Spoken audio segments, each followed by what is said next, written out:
In the first message from Joe Biden after his office confirmed that he's battling an aggressive form of prostate cancer, the former president shared a photo of himself side by side with his wife, Jill, and the note, "Cancer touches us all. Like so many of you, Jill and I have learned that we are strongest in the broken places. Thank you for lifting us up with love and support." Biden and his family are now reviewing treatment options with his physicians, according to a statement from his team. This is Dr. Zeke Emanuel, an oncologist who once served on Biden's COVID advisory board, speaking on Morning Joe today. Doesn't it take some time for prostate cancer to develop to a point where it would spread to the bones?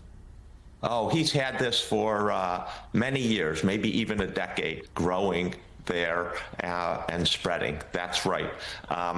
It's a little surprising. I look back at the records, and there's no evidence that when he got his health status and the medical records were released that he had a prostate-specific antigen. NBC's Aaron Gilchrist is live in Wilmington, Delaware, near the former president's home. Also joining us, MSNBC medical contributor Dr. Vin Gupta. Peter Baker is back as well. Doctor, how easy or difficult is prostate cancer to detect? Let's start with the baseline. Well, Chris, the prostate-specific antigen is a blood test. It's not perfect, and it's about 70 to 80% sensitive. So there's a lot of false positives, which is why there's abstractions when we talk about this test and whether and who should get screened for it. It's not clear. It's not as clear as, say, mammography for women in breast cancer or colonoscopies for colorectal cancer. It's a lot of shades of gray. If you're 40 and over with a family history, as a male, you should get screened. For everybody else, between 50 and 70 is the recommendation to go and have a conversation with your medical provider. But again, there's abstractions.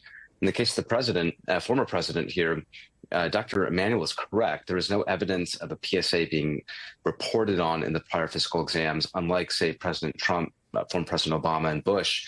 They all had PSA levels in their physical exam readout, not the case with former President Biden. So unclear whether that would have changed anything, but it is true that stage 4 metastatic prostate cancer doesn't happen over a 100-day period. This is probably something that's been there for a period of time.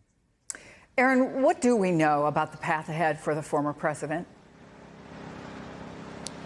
Well, Chris, we know that it's going to be a difficult one. Cancer is something that has been a part of the Biden life story in one form or another, either dealing with his son's cancer, dealing with skin lesions of his own over time, having to deal with policy making and funding for cancer research and treatment development. This has been something that President Biden has had to deal with in one way or another for a long time. And so what we know, if we back up a bit here to last week in the office of the president, former president, the statement they put out yesterday reiterates some of this. We know that they discovered a nodule on his prostate last week, and upon further examination, they were able to diagnose him with prostate cancer. That was on Friday, and said that it was characterized by a Gleason score of 9 with metastasis to the bone, meaning it was a very aggressive form of cancer, and that it had spread from his prostate to his bones as well. We also understand from that statement that the Biden family is looking at their options here, and a source familiar with the thinking of the Biden family has told NBC News that hormone treatment is one of the things that the Bidens are considering. We've been told, again, by his office that this is a hormone-sensitive form of prostate cancer that the former president has, and that means that the treatment with hormone therapy may be something that's available to him that could be successful. Chris, we also took a look at some of the former records, health records that were released by the White House during the Biden presidency. There was no mention of a PSA screening having been done on the former president or any results from that sort of a test. And so we don't know if this is something that had been checked for at some point during his presidency. And I think, Chris, too, it's worth noting I was at an event with former President Biden and Dr. Biden in New Orleans last August, I should say. This was right after he had dropped out of the race for president. He was talking about his Cancer Moonshot initiative, and I was going through some of my notes back then. He said that we know that all families touched by cancer are in a race against time. And so we can imagine that as the Biden family has huddled here in Wilmington, they are trying to quickly go through their options to figure out what they can do to buy as much time as possible, as so many families touched by cancer have had to do, Chris. Yeah, doctor, too many people know how tough these decisions can be. So in addition to hormone treatments, are there other standard options that someone in Joe Biden's position would likely be offered? Absolutely. And so I imagine they're going to start out. There's been a lot of innovations. The positive news here is that there's a lot of innovations in hormone-based therapies for prostate cancer. So they're likely going to do a combination approach here. So 2 treatments or more that are going to be able to deprive his cancer of what it needs to grow and get worse, which is good. That's great news. Radiotherapy is an option if that doesn't work. But I suspect, given all the innovations out there, these tend to be well-tolerated therapeutics, and he will be a good candidate for it because he is a robust 81-year-old in terms of his physical fitness and activities of daily living. You know, we've all seen it. He's able to get around, so his performance status is good, and he has some good treatment options here that should allow him to have some form of a recovery.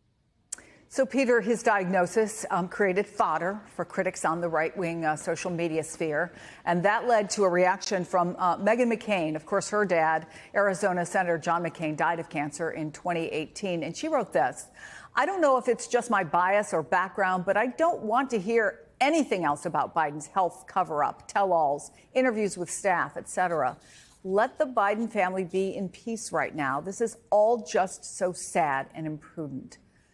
What does it say that even a cancer diagnosis, and again, it's touched, it seems, virtually every American, whether a friend or family or personally, that even for a day, there's no pause on the divisiveness? Yeah, it's that kind of polarized moment, right? And it happens that this diagnosis came at a particularly fraught moment for the former president because we were already re-engaged in the debate about his insistence on running for a second term in the first place before he had to drop out last year because of the debacle of a debate performance, with the new book coming out tomorrow by Jake Tapper and Alex Thompson, with the release of that tape of the former president's interview with the special counsel when he sounded so uncertain and confused. All of that was sort of in the air when this diagnosis was put out, and talk about cover-ups and what the staff knew, what it didn't know, how he thought he could have been an effective president in a second term that would have meant he would have been serving until he was 86. Reasonable questions, but it does feel like this particular moment, given the diagnosis, highlights just how politics shades everything, even a human moment when a family is going through what this family is going through. I was struck by a phrase he put in that tweet you presented on the screen: "We are strongest in the broken places." That's a very evocative phrase and gets at the heart of President Biden's lifetime identity in politics and in his personal life. He has, of course, gone through so many different trials over the course of his life: the car accident that killed his first wife and young daughter, the cancer that took his oldest son, his own struggles with health issues like an aneurysm in the 1980s. His struggles with stuttering as a young man. His father always told him, when you are knocked down, you get back up. So resilience has been his identity as a politician and as a person throughout this long life of his. And he's going now into one more struggle where I think that he's determined to overcome it again. Peter, I want to play just a little bit more of what Zeke Emanuel told Joe this morning. If you have prostate cancer that is spread to the bone, then he's most certainly, you were saying, had it when he was president of the United States. Oh, yeah. He did not develop it in the last 100, 200 days. He had it while he was president. He probably had it at the start of his presidency in 2021. And I understand what Meghan McCain wrote. But are there important political questions that deserve answers, or maybe are questions not for Joe Biden directly, but other people as well?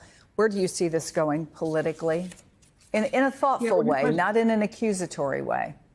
Absolutely. There are reasonable questions. When you were president of the United States, you sacrificed the privacy that any of the rest of us might have a right to in terms of questions of health and medical status. And it's going to raise questions about, what tests were given, when they were given, when they were not given, why they were not given while he was president. Now, Dr. Gupta can speak to this better than I can about what the standards say. You're not supposed to necessarily give a PSA test, which would possibly give an indication of prostate cancer when you're over 70 without an indication.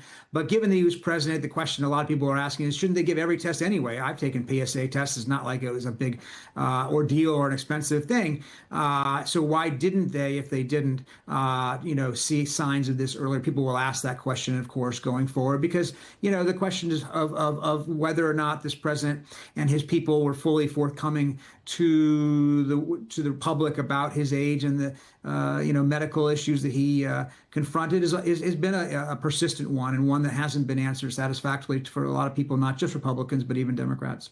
Yeah, and the questions that were raised each time that President Trump's own doctors made statements about his health. So first and foremost, we wish Joe Biden and his family only the best and a quick recovery, that all of this goes well for him. But Aaron Gilchrist, Dr. Vin Gupta, Peter Baker, thank you all